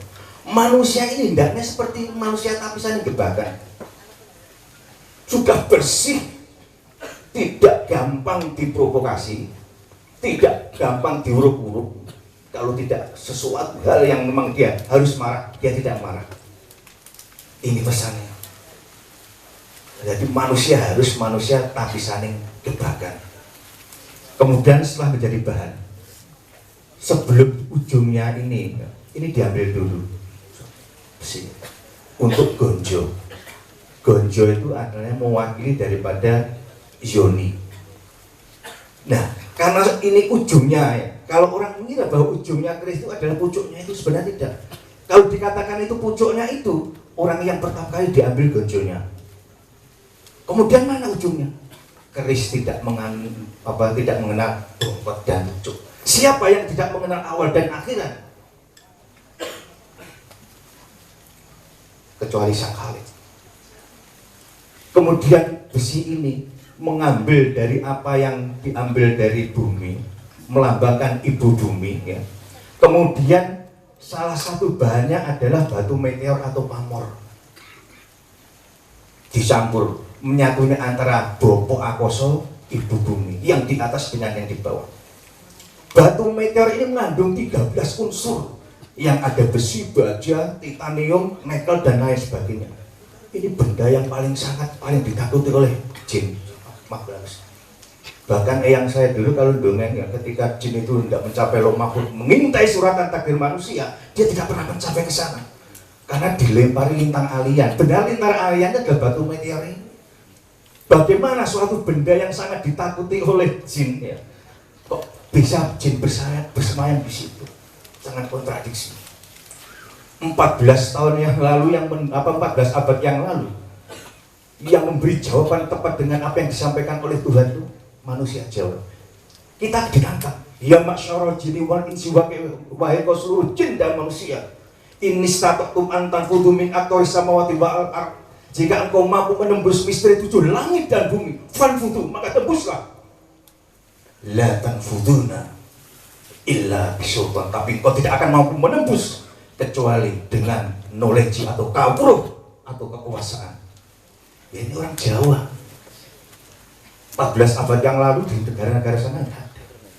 Dengan sistem setempat lapisan dilipat-lipat keris itu walaupun tebalnya sekitar setengah senti, tapi itu dilipat-lipat. Kalau dihitung jumlahnya 4096 lipatan. Kalau saya bikin keris seperti itu, luar biasa ilmu pengetahuan seperti ini. Masing-masing lipatan, masing-masing sab itu menyimpan energi. Padahal energi 1 tambah 1 ya, itu kuadrat. Ini dari teknologi seperti itu. Belum rincian-rincian lainnya ya. Keris ada yang namanya besi, kemudian ada gonjonya ditancapkan. Itu melambangkan adalah bersatunya antara Sang Khalik dengan makhluk, yang di atas dengan yang di bawah. Kemudian belum lo. Kenapa keris mengatakan tidak ada keris lurus? Kalau dikatakan keris lurus, nyatanya dia mesti ada condong leleknya mirip. Yang benar adalah keris leres. Leres melambangkan bahwa apa itu perjalanan hidup manusia itu harus leres. Kemudian lo selalu ganjil. Yang ganjil siapa? Kembali yang di atas. Kemudian keris baru bisa dikatakan keris ketika dia warongko manjing curiga. Baru bilangnya ini tidak bisa dikatakan warongko manjing, baru dinamakan keris atau duku. Roro nengatungkil. 2 tapi 1, 1 tapi 2. Pindo suruh lumah lan kurpe. Gimikit tunggal rasane, ya. Lamun dinundung pindo. Seperti itu. Jadi sangat disayangkan kalau sementara ini ada anggapan bahwa keris itu identik dengan kodam. Karena ini luar biasa. Tayangan-tayangan ada keris yang bisa terbang, disedot dan sebagainya. Ada yang pura-pura jadi babi, jadi celeng, Masya Allah. Padahal ilmu metalurgi yang luar biasa. Salah satu bahan keris itu adalah titanium. Bahan hulu, ledak, roket dan sebagainya gitu. Kenapa waktu zaman Jepang dulu mereka berlomba-lomba untuk memboyong keris banyak-banyak? Di dalamnya ada uranium dan bahan-bahan yang luar biasa lainnya seperti ini. Mungkin pembukanya seperti ini dulu ya. Mungkin nanti akan lebih berkembang ya. Kalau ada apa itu istilahnya pertanyaan, monggo sak gaduk-gaduk ngapa nemu saya. Tok kok kalau saya lebih dulu kebetulan saya mengerti akan saya informasikan. Mengaten, matur nuwun.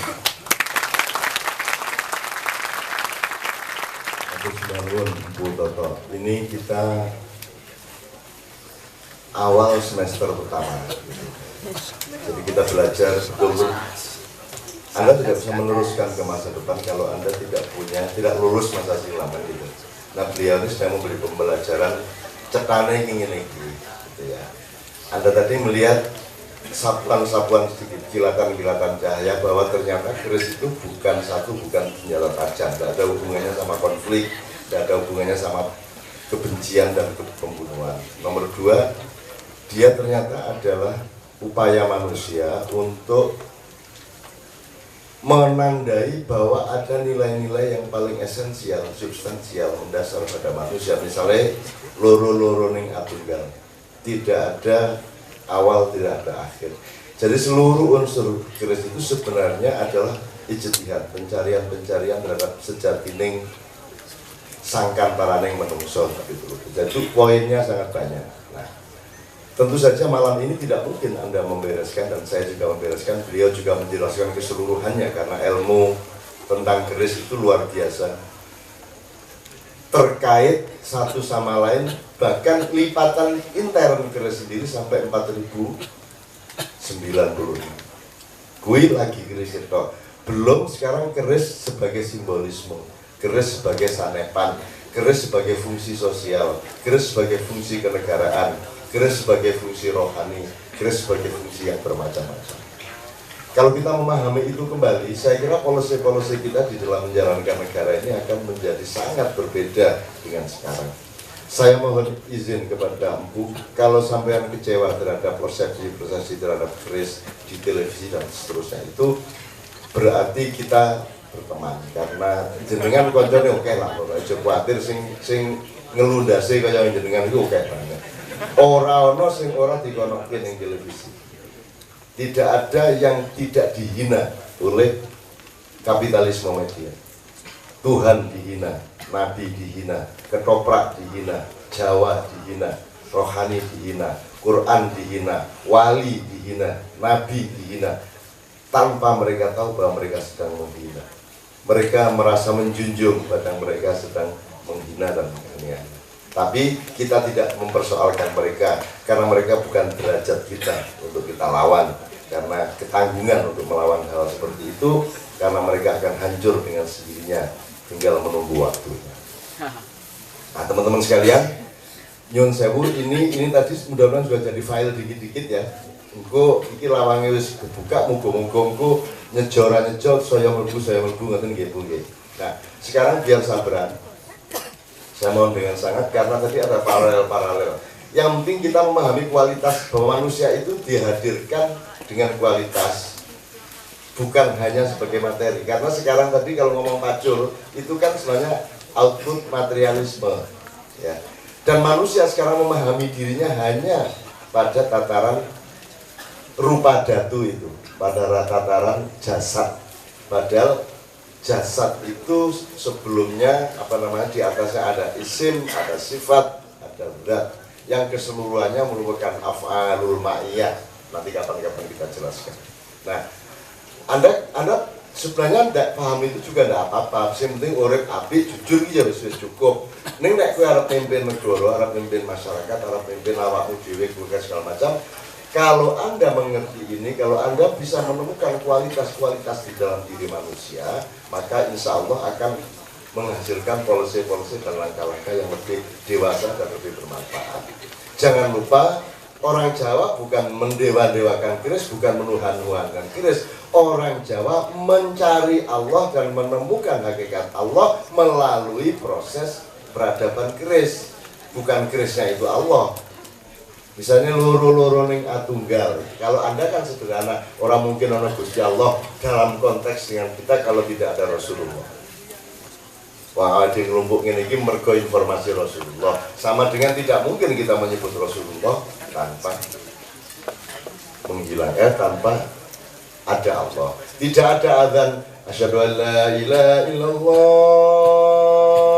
asyhadu an la ilaha illallah, hayya 'alas shalah, lah mungkin. Budono asyhadu anna Muhammadar Rasulullah. Demikian juga tidak boleh, tidak mungkin hanya asyhadu anna Muhammadar Rasulullah tanpa asyhadu an la ilaha illallah. Loro-loro ning atunggil dan seterusnya. Nah, ini bisa kita paralelkan, kita temukan keris sebenarnya di dalam kehidupan bernegara. Di dalam keluargamu sendiri sebenarnya ada dimensi-dimensi keris yang harus kau uri-uri. Makanya tolong jangan berhenti pada informasi kata, karena Anda tadi kan kelihatan menurut Sabrang kan Stephen Hawking ya. Siapa? Fokusnya ilmuwan cacat. Stephen Hawking ya. Nah, bener aku itu. Mudah-mudahan aku ini selawat gue ilmuwan. Kira-kira aku ngomong apa toh?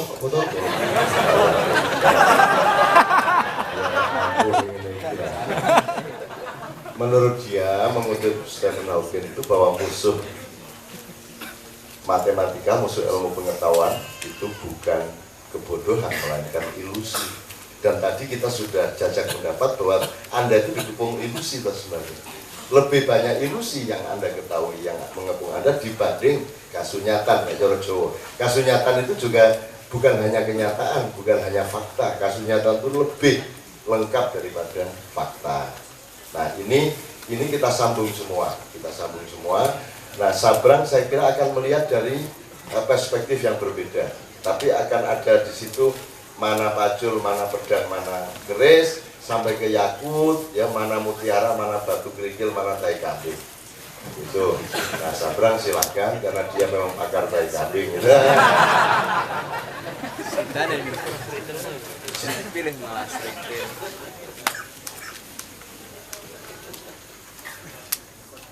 Aku cerita tai kambing. Jadi ada seorang ayah yang menguliahkan anaknya untuk jadi ilmuwan tai kambing. Ayah yang tidak perlu dicontoh gitu. Ini mengundang bisa kawan. Oke. Tadi quote-nya begini. Setahu saya quote-nya, musuh dari pengetahuan bukanlah ketidaktahuan, musuh dari pengetahuan adalah ilusi pengetahuan. Jadi orang yang merasa tahu tapi sebenarnya yang dia ketahui itu bukan pengetahuan, itu lebih berbahaya. Kayak wong bodoh sinau, kayak wong ngerasa ngerti, itu lebih berbahaya.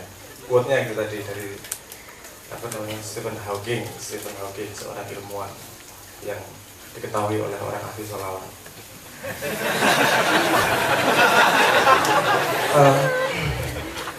Oke, ini mungkin sebenarnya ini berawal dari obrolan kita berdua sebagai seorang anak dan bapak yang mesra. Waktu itu saya kan ya sebagai anak yang baik kan main ke tempat bapak, ngobrol, jaluk kopi, seperti anak HP nganggur gitu lah ya.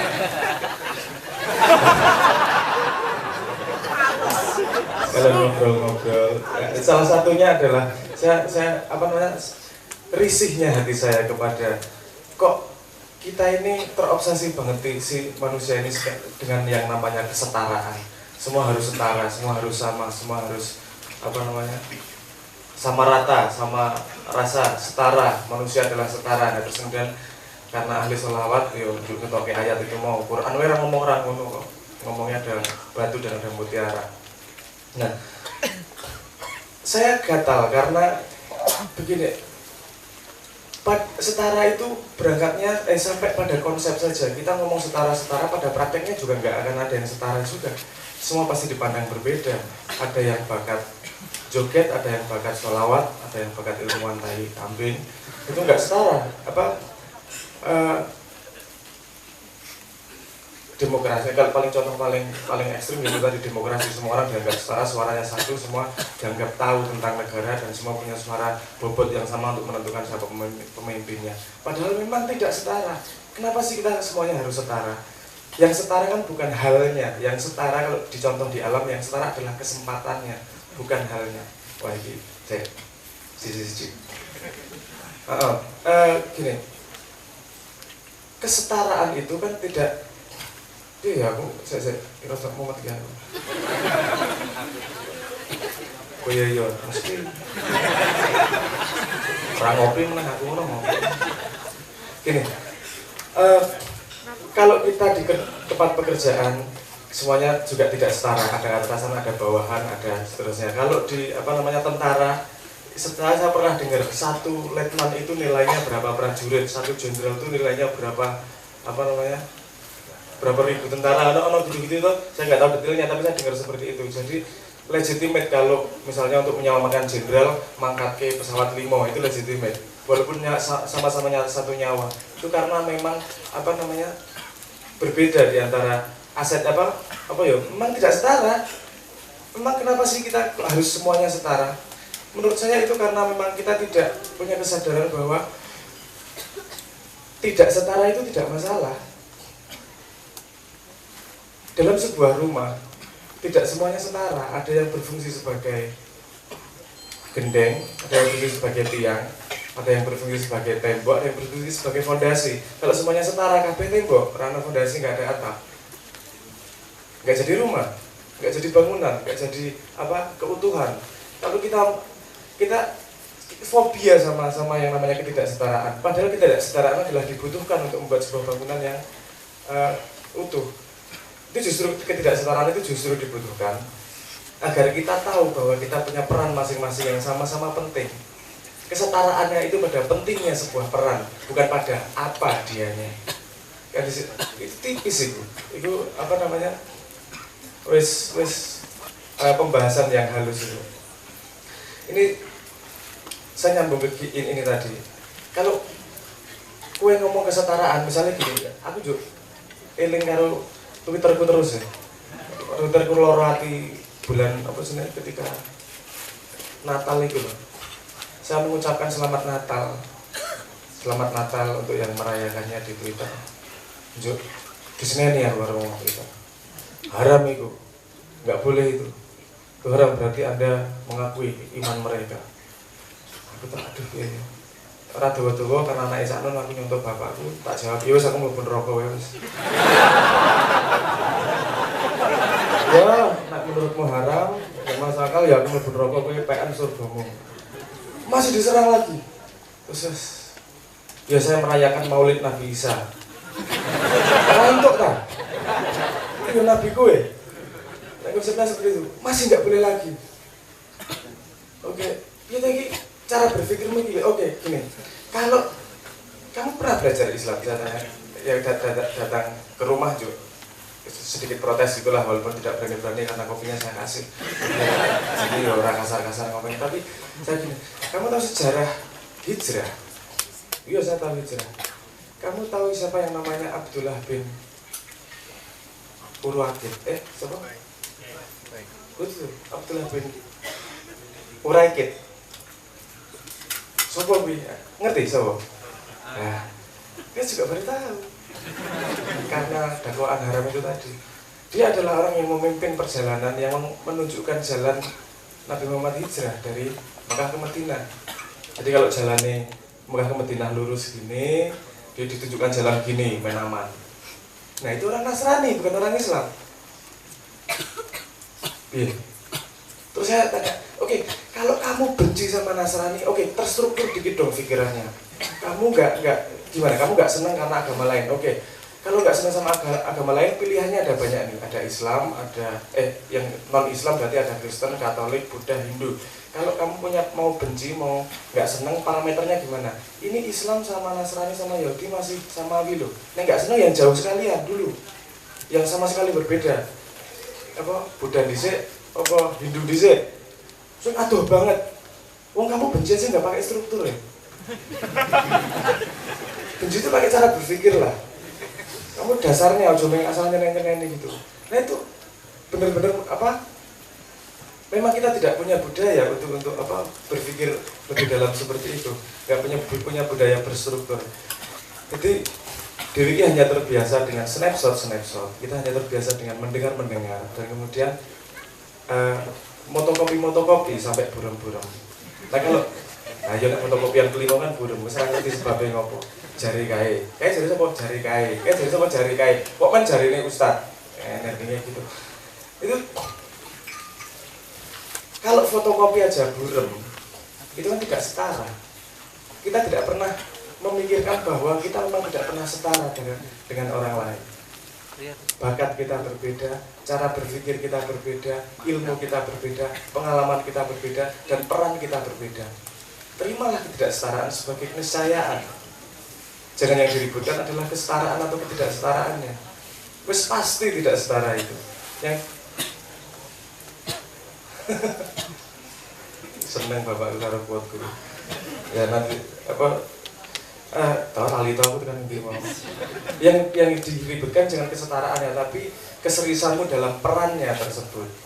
Nah, bapakku ngomong tadi, ya aku ngandani pas ngobrol itu gini, jangan pernah berdebat sama orang bodoh, karena untuk dia paham debatnya kamu harus menurunkan derajatmu seperti orang bodoh itu.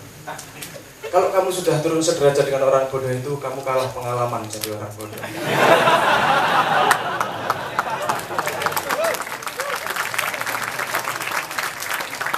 Jadi endingnya ya tetap kalah. Nanti mending menang wae. Lalu ini urusan ketidaksetaraan itu tadi. Nah, kebiasaan berpikir seperti itu mungkin saya mencari lebih jauh lagi. Mungkin juga ada hubungannya dengan kebiasaan sekolah kita, kebiasaan pendidikan kita. Nah ini mau cacah kuliah ini. Kita selalu berpikir mengumpulkan ilmu pengetahuan, mengumpulkan apa yang kita tidak tahu, tapi tidak pernah berpikir bahwa apa yang kita kumpulkan itu butuh konfigurasi, butuh informasi. Contohnya di jagat, semua apapun di dalam dunia ini hanya berasal dari 6 jenis quark, bahasanya fisika, tanah ilmuwan, up, down, charm, macam-macam lah, ada 6 itu, dan dia jadi elektron, jadi proton, jadi neutron, jadi macam-macam. Yang membuat mereka berbeda adalah konfigurasinya. Kita selalu belajar mengumpulkan informasi tanpa pernah memikirkan konfigurasi dari ilmu-ilmu tersebut.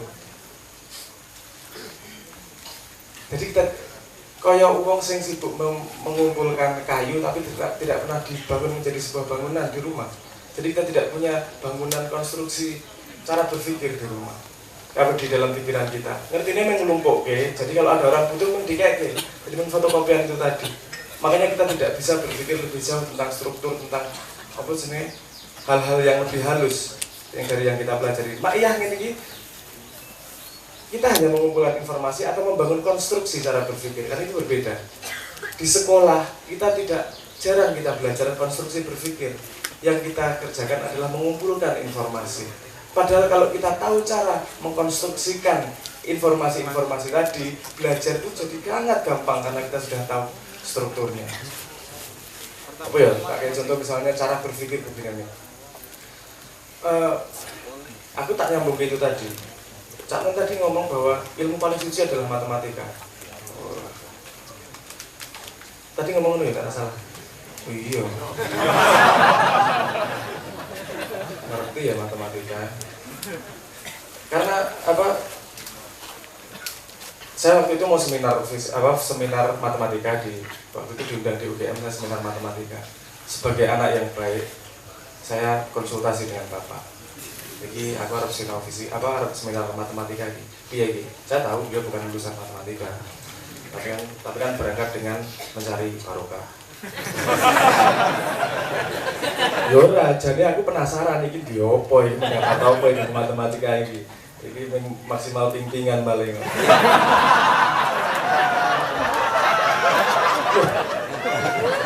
Tapi informasi yang saya dapatkan iki ya rada ngeri. Kalimat pertamanya begini, loh, matematika itu satu-satunya ilmu yang diajar, yang disebut sama Quran.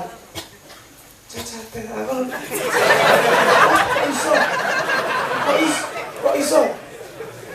Enggak ngomong biologi, enggak ngomong fisika, tapi ngomong matematika. Kok iso? Gue salah ngomong. Nanti ketika akhir zaman, di akhirat kamu tuh dihisab Hisab ki apa? Hitung-hitungan toh. Iya. Ora iki mung sak kalimat iki batal. Aku dapet seneng ngerasa ahli matematika. Kurang ajar. Dadi aku saiki enak nek ngomong karo ustaz-ustaz. Apa? Kowe ojo ngomong agama tok, belajar matematika kowe engko dihisab rasa diakali karo dihapusi karo malaikat ora ngerti lho. Itu makane aku belajar matematika kowe. Ojo main ayat-ayat tok terus. Dipikir ning kono ora matematika matematis. Apa jenenge? Ayat Quran ini sangat matematis. Ora mung prima murni. Wah, kunci. Go kapan-kapan umat kowe. Malaikat. Ini forum ayat. Kita nggak ngomong matematika. Nah, Kak ngomong bahwa matematika adalah ilmu yang paling murni. Kenapa ilmu paling murni? Karena ilmu yang paling suci. Beda tingkatnya. Kowe takon aja. Apa tingkatnya apa wae? Kan ono murni, ono original, ono suci, ono asli. Nah, iki beda kabeh kan ono.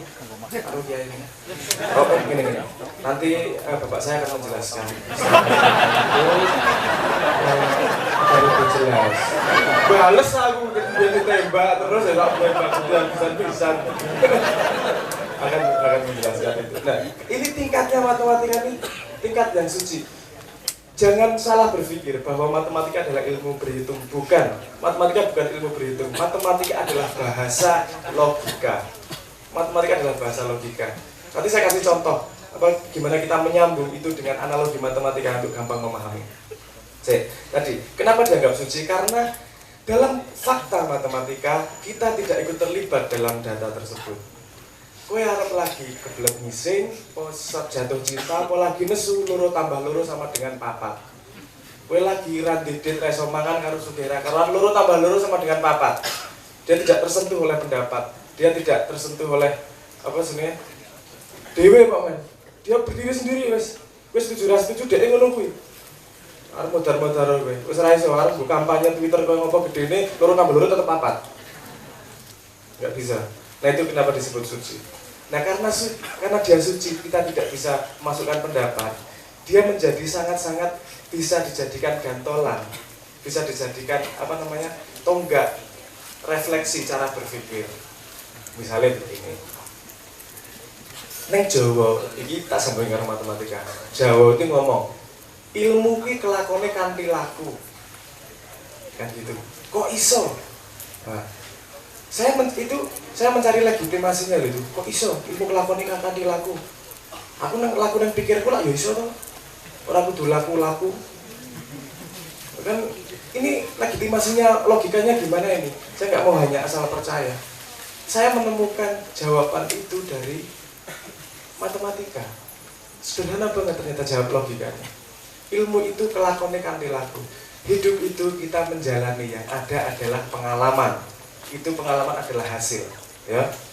Kalau kita ingin mempelajari ilmu adalah komponen-komponen yang menghasilkan pengalaman. Ya. Misalnya begini, A tambah B sama dengan 4. A tambah B sama dengan 6. 6 adalah pengalaman, laku apa yang kita alami. Komponen hakikat ilmu itu A atau B. A dan B. Bukan A atau B, A dan B.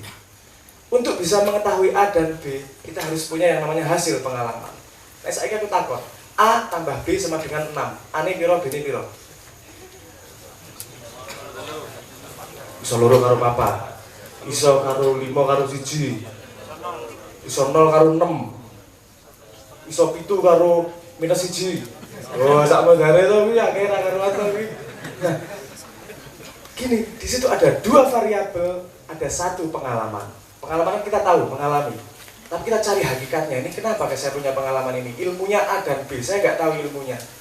Tapi ketika masuk ke pengalaman kedua, A minus B sama dengan 2. Ketika jadi punya 2 pengalaman toh, A tambah B sama dengan 6, A minus B dengan pengalaman yang berbeda sama dengan 2. A ini piro, B ini piro? 4 sama 2. Wes enggak, sudah tidak itu lagi kan? Sudah tidak gerambiang rakaruan. Sudah enggak 7, sudah enggak cocok. 5 sudah nggak cocok, 3 sudah nggak cocok, yang cocok hanya 4 sama 2.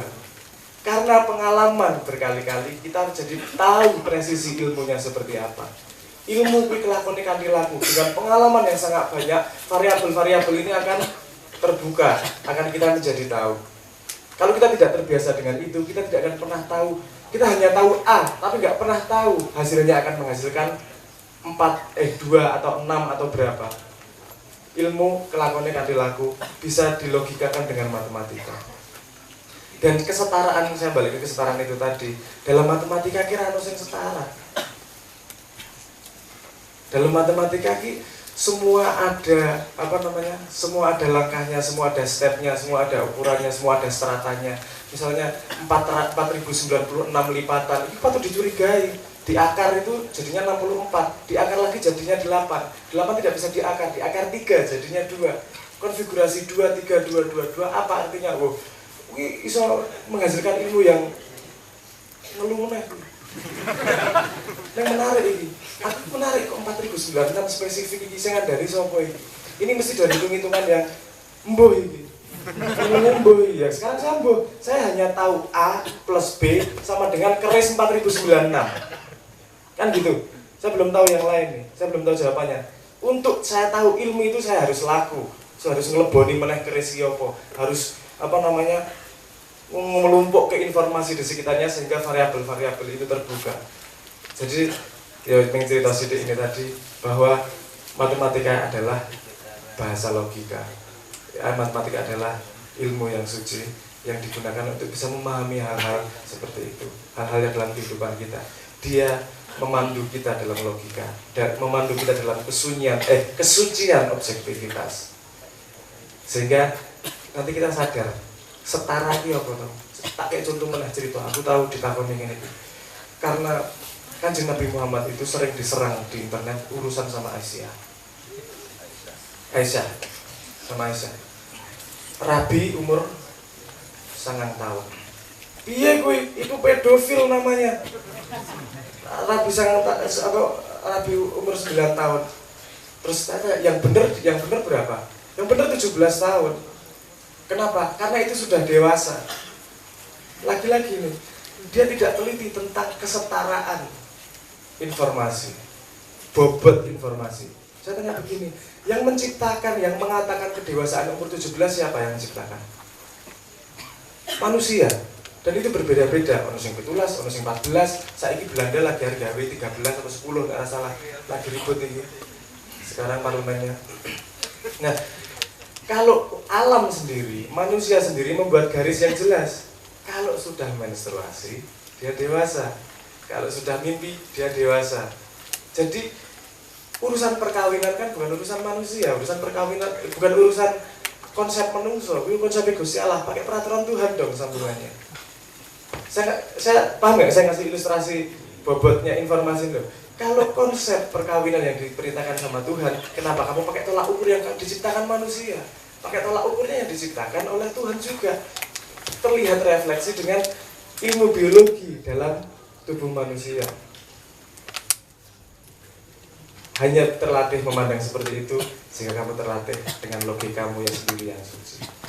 Itu saja sampai sekarang.